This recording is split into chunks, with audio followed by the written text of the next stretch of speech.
Assalamualaikum warahmatullahi wabarakatuh. Selamat datang di video wahyupedia.com. Pada kesempatan ini saya ingin membahas tentang dasar-dasar di dalam memahami manajemen konflik. Saudara-saudara, khususnya mahasiswa mata kuliah manajemen konflik dari program studi manajemen dakwah IAIN Kudus. Kali ini kita akan membahas tentang substansi pokok tentang manajemen konflik. Kita perlu memahami secara lebih mendasar terlebih dahulu sebelum nanti kita akan membahasnya secara lebih detail terkait dengan pokok-pokok bahasan di dalam manajemen konflik.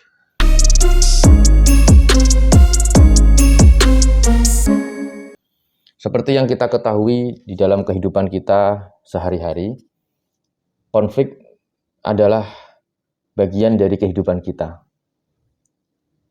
Konflik ya dalam bahasa sederhana disebut sebagai suatu masalah misalnya. Masyarakat kita menyebut konflik adalah suatu masalah. Kita menyadari bahwa konflik adalah bagian dari kehidupan. Dan keberadaan konflik itu bisa berada di mana saja. Kadang di tempat kerja, kadang di keluarga, kadang ada di kampus atau di sekolah, kadang ada di kelompok-kelompok sosial tertentu, dan di mana saja.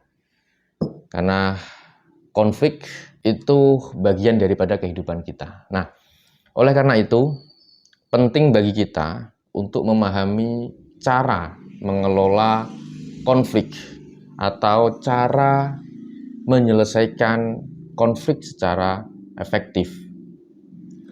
Pertama-tama, mari kita definisikan terlebih dahulu. Apa itu manajemen? Apa itu konflik? Manajemen seperti yang kita ketahui bersama di dalam mata kuliah pengantar manajemen maupun mata kuliah tentang manajemen yang lain, selalu kita ketemu dengan definisi daripada manajemen. Yang pada kesimpulannya secara sederhana, saya menyebutnya sebagai sebuah ilmu yang mempelajari bagaimana tata cara untuk mengelola. Nah, kemudian konflik adalah suatu situasi di mana dua atau lebih orang atau kelompok, gitu ya, dua atau lebih orang atau kelompok yang memiliki pandangan atau kepentingan yang berbeda. Nah, konflik dapat timbul dari perbedaan pendapat, kemudian perbedaan nilai, perbedaan suatu keyakinan, atau perbedaan tujuan, kan begitu. Nah, dalam kerangka ini bisa jadi konflik juga muncul dari akibat perbedaan suatu kepentingan. Nah, kepentingan di situ ya bisa cenderung kepada suatu tujuan yang berbeda. Nah, saudara, tidak semua konflik itu dapat dihindari. Tetapi mengelola konflik yang efektif dapat membantu kita untuk mengatasi konflik secara konstruktif dan menghindari konflik yang merusak. Jadi tidak semuanya bisa dihindari, meskipun ada yang bisa dihindari, tapi tidak semuanya konflik itu bisa kita hindari. Nah, lebih baik kemudian konflik itu dikelola atau di-manage secara efektif agar konflik bisa diselesaikan secara efektif, terlebih secara konstruktif, artinya membangun penyelesaian yang membangun agar lebih baik lagi. Nah, saudara, ada beberapa cara yang bisa dilakukan di dalam meminimalisir konflik. Ada beberapa cara yang bisa dijadikan sebagai upaya untuk menyelesaikan konflik secara lebih tepat dan menghindari konflik atau munculnya konflik di masa yang akan datang, terlebih munculnya konflik yang sama di masa yang akan datang. Nah, ada beberapa strategi di dalam mengelola konflik atau manajemen konflik. Pertama adalah dengan menghindari konflik. Ya, tadi saya sebut tidak semuanya konflik bisa kita hindari, tetapi ada konflik yang bisa kita hindari. Nah, strategi di dalam mengelola konflik yang pertama tentu saja, kalau bisa dihindari, maka konflik harus kita hindari. Kan begitu. Nah, kemudian, jika konflik memang kemudian tidak terlalu penting atau tidak signifikan terhadap dampak daripada konflik, dampak yang diakibatkan dari konflik tersebut, maka kita dapat mencoba untuk menghindari konflik tersebut agar tidak semakin memburuk. Begitu. Namun, jika konflik tidak dapat dihindari, kita dapat menggunakan strategi yang lain, yaitu yang kedua, yaitu menggunakan strategi kompromi. Kompromi artinya apa? Yaitu mencari solusi yang dapat memenuhi kepentingan berbagai pihak atau kepentingan semua pihak yang berkonflik. Selain itu, yang ketiga, strategi yang lainnya adalah dengan cara kerjasama dan mencari solusi bersama-sama atau menggunakan kekuasaan atau otoritas untuk memutus konflik. Kalau kekuasaan dan otoritas ini tentu saja biasanya ini konflik berada di suatu organisasi atau suatu kelompok yang kemudian di situ bisa diselesaikan oleh pimpinan organisasi atau pimpinan kelompok. Nah, saudara, selama proses manajemen konflik sangat penting juga yang perlu kita ketahui adalah mengelola emosi. Tadi strategi di dalam manajemen konflik tadi saya sampaikan ada 3 ya, berarti menghindari konflik kalau bisa dihindari, kemudian dengan kompromi, dan kemudian dengan bekerja sama atau mencari solusi secara bersama-sama. Nah, dalam proses di manajemen konflik itu kita mengenal yang namanya emosi. Jadi emosi harus kita kelola juga. Sangat penting untuk mengelola emosi kita dan menghindari tindakan-tindakan yang emosional atau impulsif. Salah satu cara untuk mengelola emosi adalah mengambil waktu untuk menenangkan diri, ya kan? Kemudian selain itu penting juga untuk mendengarkan secara aktif dan mengakui perasaan dan perspektif dari pihak yang lain.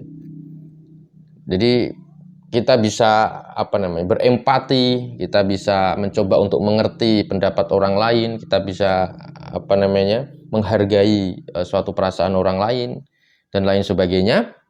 Nah, ini akan membantu kita memahami sudut pandang orang lain dan mencari solusi yang saling menguntungkan.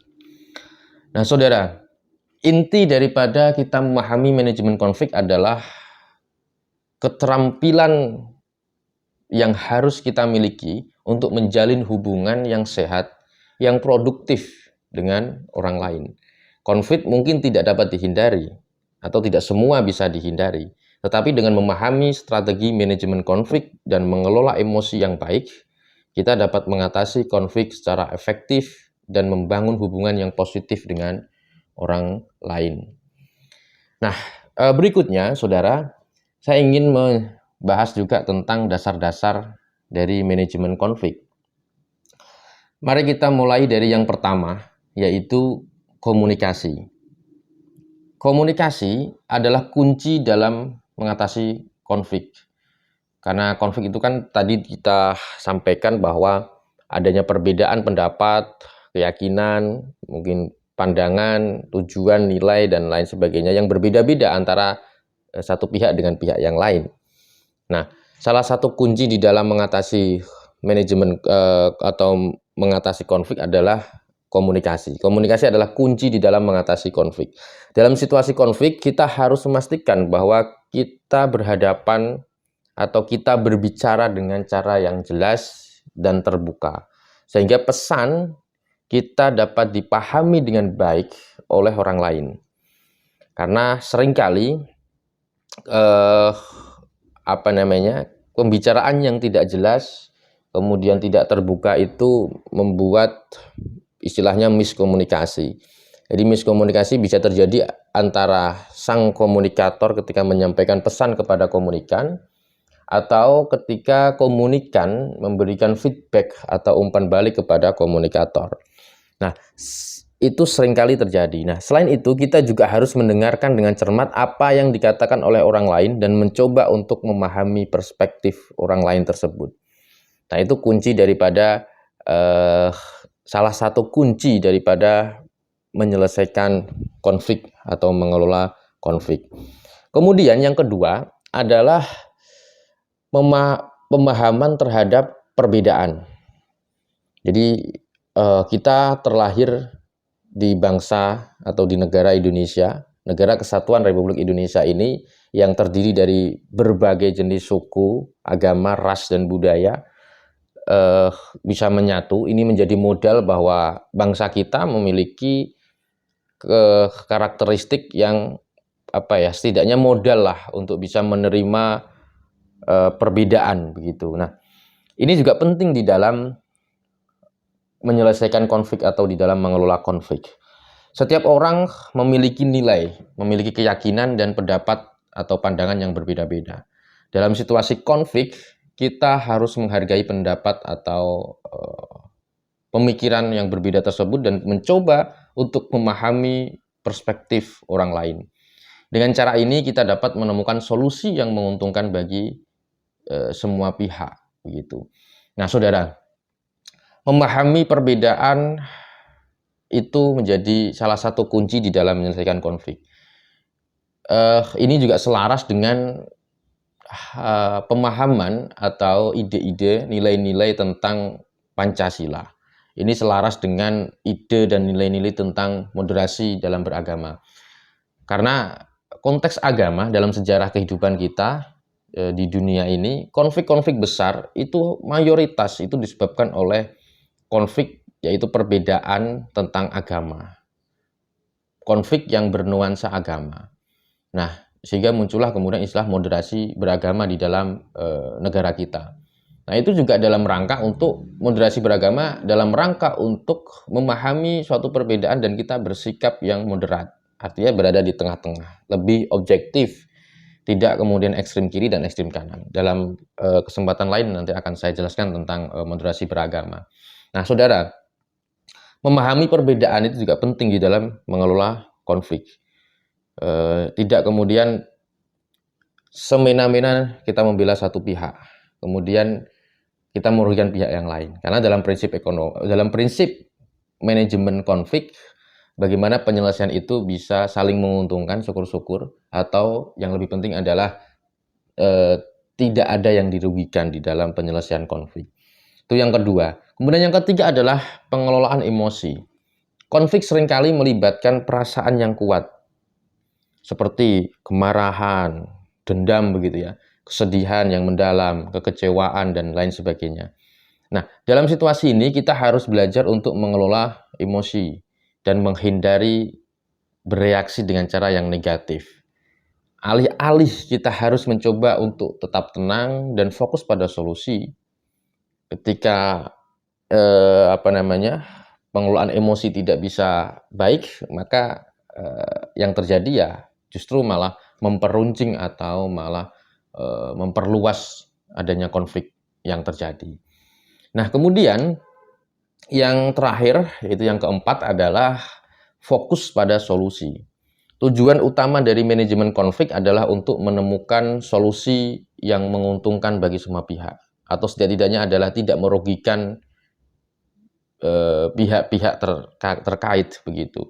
Dalam situasi konflik kita harus menghindari fokus terhadap masalah, tapi fokus terhadap solusi begitu ya. Tidak kemudian fokus terhadap permasalahannya, duduk permasalahannya saja, tetapi fokus kepada solusi, sehingga sedikit menempatkan porsi konsentrasinya kepada arah penyelesaian dari masalah atau solusi, dan sedikit porsinya untuk menganalisa duduk permasalahannya. Nah, kemudian itulah saudara 4 daripada dasar-dasar manajemen konflik yang penting untuk kita pahami bersama. Yaitu tadi yang pertama adalah komunikasi, yang kedua pemahaman terhadap perbedaan, yang ketiga pengelolaan emosi, dan yang keempat adalah fokus pada solusi. Dengan memahami dan mengimplementasikan dasar-dasar ini, kita dapat mengatasi konflik dengan lebih efektif dan menciptakan lingkungan yang lebih harmonis dan juga produktif. Demikian saudara penjelasan singkat saya, pengantar saya tentang manajemen konflik. Semoga ini bisa memotivasi saudara-saudara mahasiswa khususnya di dalam mempelajari ilmu manajemen konflik, khususnya di program studi manajemen dakwah IAIN Kudus. Terima kasih sekali lagi dan terima kasih telah menonton video ini. Semoga informasi yang saya sampaikan bermanfaat untuk kita semuanya. Dan sampai jumpa di video yang selanjutnya yang akan datang. Assalamualaikum warahmatullahi wabarakatuh.